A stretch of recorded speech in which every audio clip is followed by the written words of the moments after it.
If you want to create an organisational chart in Excel, then keep on watching. Hi, my name is Tony and this is my channel Ready Steady Excel. If you want to learn more about these applications, then by clicking subscribe and hitting the bell will put you on the right path. In this video we're going to be looking at how to create an organisational chart in Excel. That's right, in Excel. And in this video we're going to be looking at how to set one up, how to link the boxes to a staff bio page, and then right at the very end, we're going to touch on printing. Okay, are you ready? Then let's go. So here's my list for my organisational chart. To create the chart, I'm going to be using SmartArt. I'm glad I got that word right. So to do that, I go to Insert, Illustrations, and I've got SmartArt. Now SmartArt is available in Word and PowerPoint, but I find that it's easier to build organisational charts in Excel because you've got a larger canvas to work with. You're not limited by the page as much. Now if I click here, I've got a list of different categories. So I go to this one for my organisational chart, and I've got a range of options to choose from.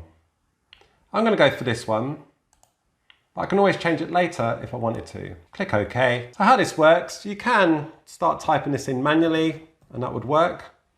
Obviously that would take time if you've got a long list. So a better way to do it is to copy and paste. So to copy and paste, if I click in here, select, copy, click back on my chart, let's delete these, paste it in, and you can see that my chart has gone in a long line, but I'm going to fix that in a moment. So if we look at our list, most of the information's coming okay, but you can see that the spacing's a bit off. A way to fix this is to put these two columns into one column. And to do that, I use the concatenate function. Concatenate is probably my favourite word in the whole of Excel. Great word, isn't it? Concatenate. Anyway, so if I click Michael Scott, put in a comma, do a double speech mark with a space, another comma, click the position, close those brackets, press enter, and it joins those two columns together. Double click, and there we have it. So I'm going to copy this information, click back on my chart, get the text pane up. I'm going to delete all of these and just paste in what I had.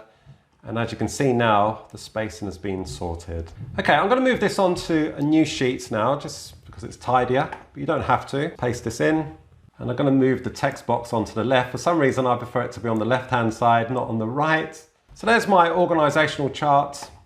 And what I'm going to do is just resize this.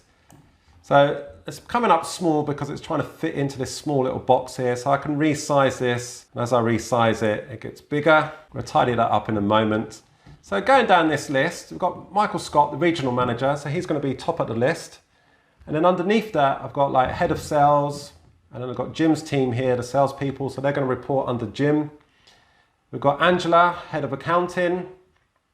So she's the head of the accounting team and procurement.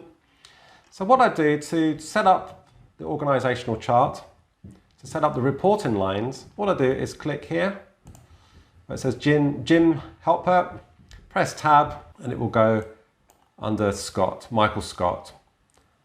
Where I've got Dwight, if I tab again, he now goes under Jim. I don't think he would like that. And then we'll go to Pam, and I carry on. So I carry on doing that for the remaining entries.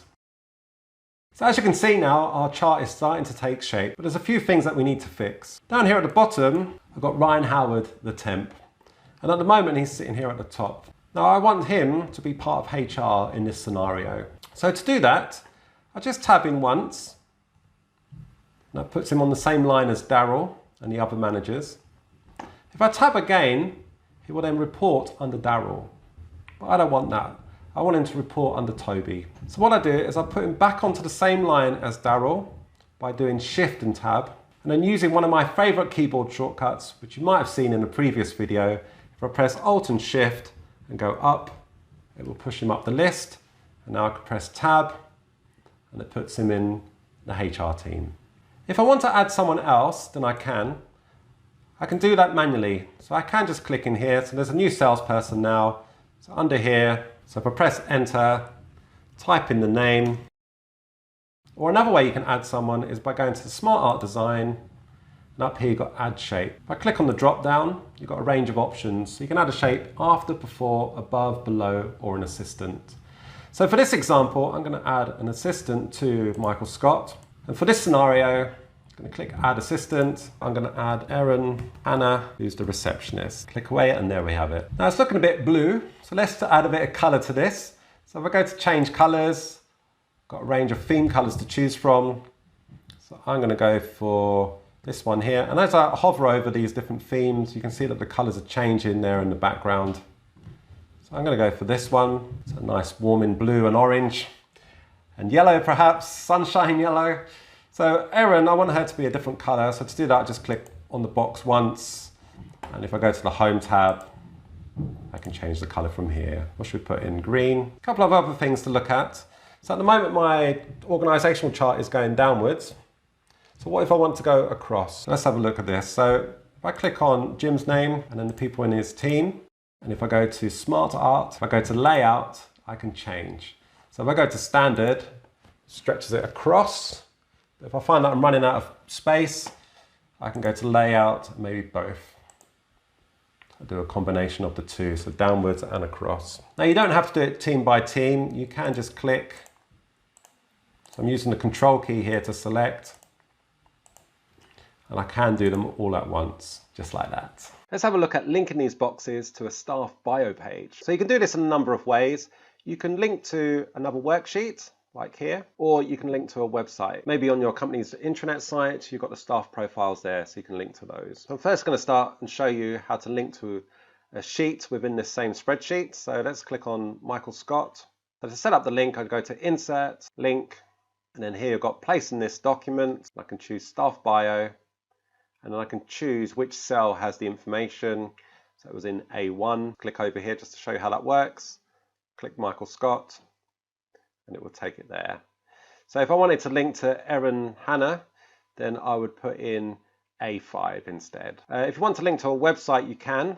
So to do that, just open up your website or intranet page. So I've got one here for Dwight Schrute, and let's click on Dwight's name. Here he is over here. Assistant to the regional manager, and I'm going to click on link, and this time I'm going to go to existing file or web page. Simply paste it in there, click OK, click on his shape, and it will open up the page. So that's two different ways that you can link these boxes. Okay, so just to finish off, this is still looking a bit like a spreadsheet. We've got all those grid lines in the background, so we can switch those off by going to View and then switching off the formula bar, the headings, the grid lines, so it looks less like a spreadsheet. And when it comes to printing, you just go to File, you go to Print. You might want to change the orientation to landscape. So this one's fitted nice and easily, but if you have any problems with the organizational chart fitting on the page, then you can always go down here where it says no scaling and then change it.